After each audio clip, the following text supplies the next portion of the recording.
The way we looked at it, it was fantastic. The way you look at it and compare it with today, it was extremely poor. But we lacked for nothing, and we basically got nothing. What we got, we raised on a farm, our backyard truck farm, you call it. But we didn't miss anything because we didn't really know what to miss. And so what age did your father quit school?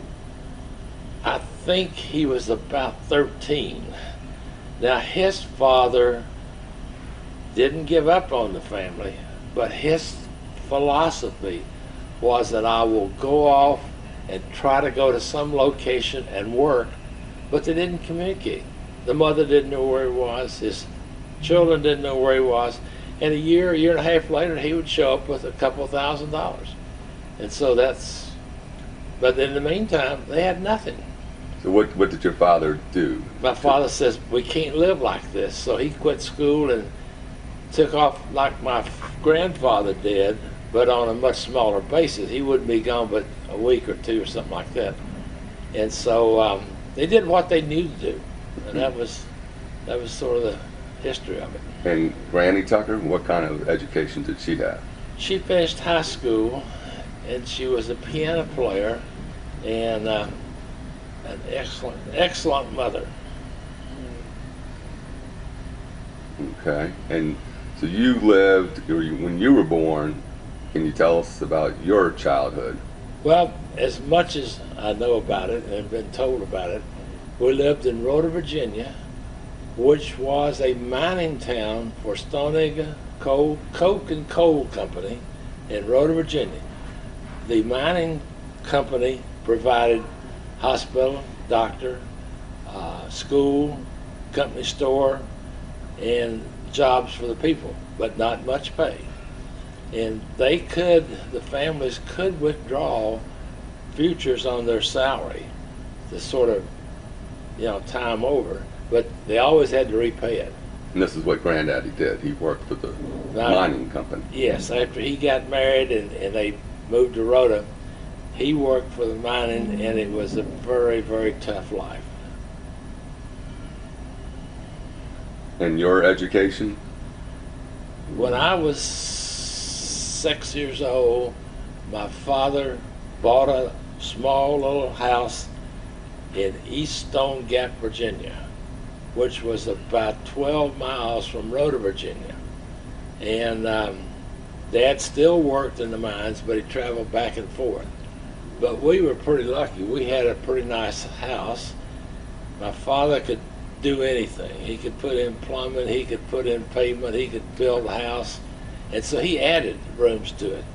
And part of the ability to add rooms was my grandfather decided to move in with us. His wife passed away when I was about 4 years old. And so he was basically alone, and he moved in with Mom. Mom was the oldest one. He moved in with us, and he gave Daddy some money to add a room for him. So this was whose father? My mother's father. Okay. And the time, this was around 1940? You were born in 34? I was born in 34, so this was 39, 40, 41. Okay. Now, immediately following that, some of my mother's brothers started moving in with us, and the house got expanded. They came until they met up with a wife or something, then they moved out. But at any rate, it enabled us to have a reasonable, decent home with a couple of bathrooms, indoor bathrooms. And that was a luxury then? That was a luxury, yes. AC and heat? I don't remember AC, Right. but we did have heat.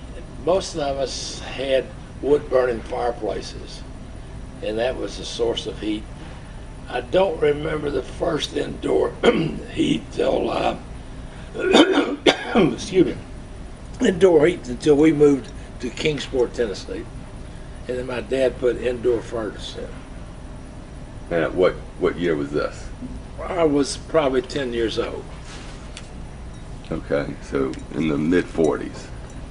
Mid-40s, yes. Okay. You have any questions about his childhood, Trevor? How was the schooling? The schooling was pretty good. It was one grade per room. You heard my uncle talk about his schooling where there was 2 or 3 grades a room. This was one grade, and we went to East Stone Gap Grammar School, junior high, and then at that point we moved to Kingsport, Tennessee, where I finished junior high and then attended high school. Now, why the move? My dad realized that the mines was extremely difficult for his health and his ability to make much as far as a living. So he got a job with the Eastman Kodak Company that was located in Kingsport, and it was a better grade school, and so we moved there, which Which year? Can you? I'd say right at the end of the Second World War. So which would be, I would have been about 14, about the 7th, 8th grade, somewhere in there. So this new job was